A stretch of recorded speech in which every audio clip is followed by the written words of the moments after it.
Hey everyone, it's Kristen. Um, I'm here with the 1930s of the superhero stamp album series, the DC collaboration with the United States Post Office. Oh, and look, I found my Wonder Woman earrings that one of my friends gave me.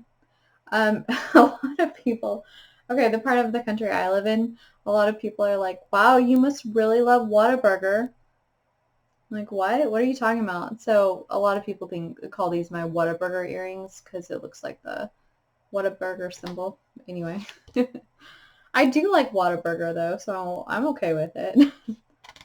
um, so this is talking about the Great Depression during the 30s. Again, you have your cast of characters and like what they're going to talk about. We're joined by new people. Oracle, which is Barbara Gordon after, Joker shot her in the Killing Joke. And now she's, uses her knowledge, um, mastery of the world's databases, it says, to provide vital intel to her superhero allies, the all-knowing Oracle.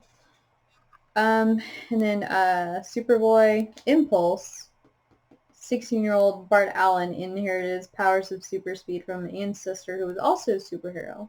He's called Impulse because he's still learning to control his, basically, hey, think before you act, sort of thing. Also, let's see. And Black Lightning. So, this is Bobby Jones, and the reason why he's in here, why he's important, is he won what's called like the Grand Slam, the 4 major golf tournaments all in a year when he was 28. So that's quite an accomplishment. This is about the Great Depression, how, people had to wait in lines to get food, because there was a shortage and people who had worked, 25% of the people that worked were now out of work. You had former business executives like they said, for example, selling apples on the street corner.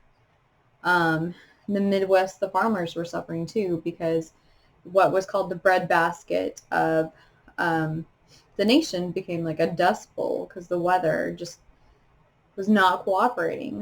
It was just terrible. But people got along. They grew their own food when they could. They mended their own and made their own clothes. They helped each other out. They bartered for stuff. Like, hey, I will help you fix this, like your tractor, if you can help me with this.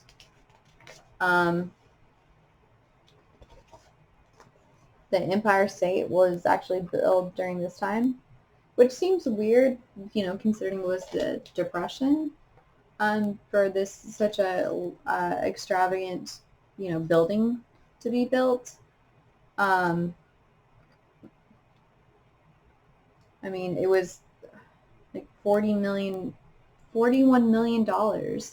It took 19 months, which actually doesn't seem that bad, but like that the owners of the building, they were planning to rent out for office space, but they couldn't even do that, so they started charging people for the view at the top in order to pay the property taxes on it. That's very creative, very inventive.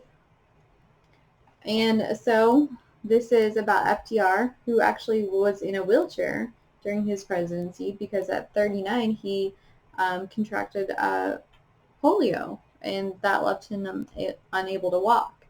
And that's probably why Oracle is here, is because, of course, after Joker shot her and paralyzed her, she's also in a wheelchair and she can't walk. So that's probably why. Oh, and Eleanor Roosevelt, they talk about her.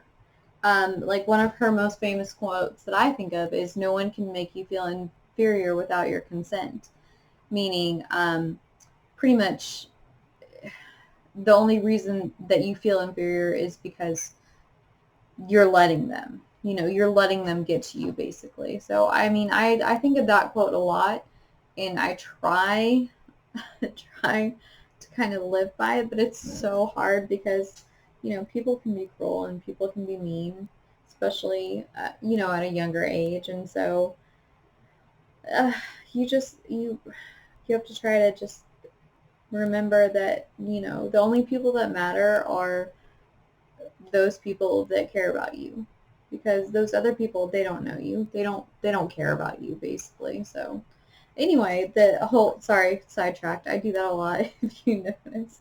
The whole point of her being in here is that she was the first lady who basically stepped kind of outside of what a first lady was supposed to do. She didn't just, she wasn't just there for decoration, and she didn't like just host social events and parties. She actually went out because, of course, her husband couldn't do a lot of this stuff. She went out in public and helped with his duties. She traveled over the U.S., like inspecting the government projects and speaking out on important issues and studying the effects of the Great Depression on the American citizens. And she became like an activist in her own right, and she supported the rights of women and minorities. And she was just amazing. I mean, because she didn't have to do any of that. She could have just stood there, looked pretty, smiled, and been that like social first lady. But no, she chose to like get out there and actually try to make a difference. So that's really cool. Monopoly. It was designed by a naval engineer, and he started making it himself. And he actually went to Parker Brothers and said, "Hey, like, I think you should buy this game. I think it's a good game. It's widely successful." And they're like, "That's stupid. Why would people during the Great Depression, have nothing, want to play a game about being rich and, you know, buying properties and all the stuff that they can't have?" But he continued to make the game until like he couldn't keep up with the demand, and so then he went back to Parker Brothers and said, "Hey," and they saw how popular it was, and then they bought it. The thing about Monopoly is, oh my gosh, that's such a long game, and it's hard to be patient with it. And I remember like at least once or twice in our family when we played it, it ended, like you imagine, someone storming out or the board getting flipped over. I'm not gonna lie, it was probably me at least once. So we don't really play that game anymore. And so Franklin Roosevelt implemented the New Deal, which that's Black Lightning and Dr. Light, um, where they like employed Americans, out of work Americans to help like with all these projects, like make dams for electricity, build bridges, dig ditches. I mean, didn't matter. They just wanted, to be able to employ Americans and have them have a job. And I'm shocked that Wonder Woman isn't in this thing about appliances, because, like, as I said, anything that had to do with femininity and women, she's usually in it. Yeah, and they just talk about the ease of home appliances, and like a refrigerator, you used to keep stuff in an ice box, and it was just like a wooden box with ice in it, and it didn't keep stuff cold for very long, so you couldn't like stock it like we do with our fridges. So you pretty much had to go grocery shopping every day. If you can imagine that, like that's not one of my favorite things to do, so I wouldn't want to do that every day. And Gone with the Wind, Wonder Woman, Black Lightning. Everyone has heard of that book, seen the movie, heard of the movie at least. That's my mom's favorite movie, like, well, other than The Wizard of Oz. So, of course, I've seen that movie and read the book several times. Jesse Owens participated in the Berlin Olympics, and, Hitler, he was out to prove that white Americans, like, were superior to everyone else. And it's interesting though, like, sorry, got sidetracked, but they have Superman, Black Lightning, and Flash, like, running against each other. Yeah, Superman and Flash, they're both, fast. But Black Lightning, I guess, I don't know why, but he's not going to win. But, I mean, anyway, so, sorry, back to Jesse Owens. Like, he he won 2 medals, and basically he like won the hearts of everyone, even Germans. And uh yeah, he was just like, it says President Jimmy Carter said of him, perhaps no athlete better symbolizes the human struggle against tyranny, poverty, and racial bigotry. I mean, yeah, just like I can't imagine going there, being under all that like pressure and stuff, and having to deal with that, like Hitler like staring you in the face. No thanks. So, Life magazine. I don't know if you guys know about that. There was that movie about the secret life of Walter Mitty, and he was like a Life magazine editor. And I thought that was a cute movie. I liked it. But anyway, the first issue, 1936, all 466,000 copies sold out in 4 hours. That's pretty crazy. I mean, that's really good, especially for a magazine back then. The Golden Gate Bridge, yay! I've been there. I've walked across it. So it took $30 million to do it. And the engineer, Strauss, he, like, because it's in California, it has all the earthquakes, he like rigorously tested it. He's like, I am not going to build this unless we do it right.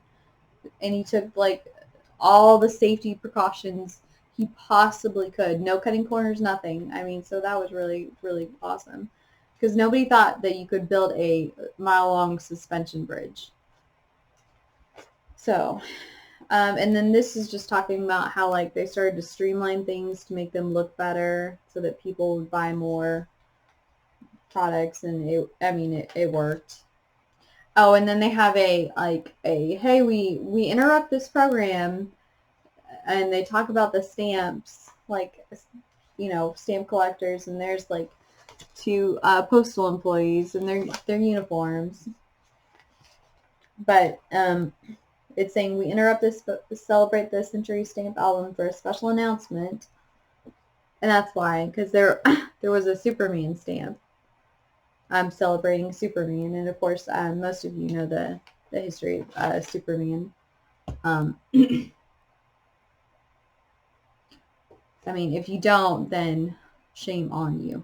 But I mean, he was, he's the first superhero. I mean, of course, he's always going to be popular. Like, it doesn't matter. He's always going to be popular because he was the first, and he's the most iconic, therefore, because he was the first. Anyway, next time we're going to look at the 40s, which I love Wonder Woman in this little hat. I think she looks really cute.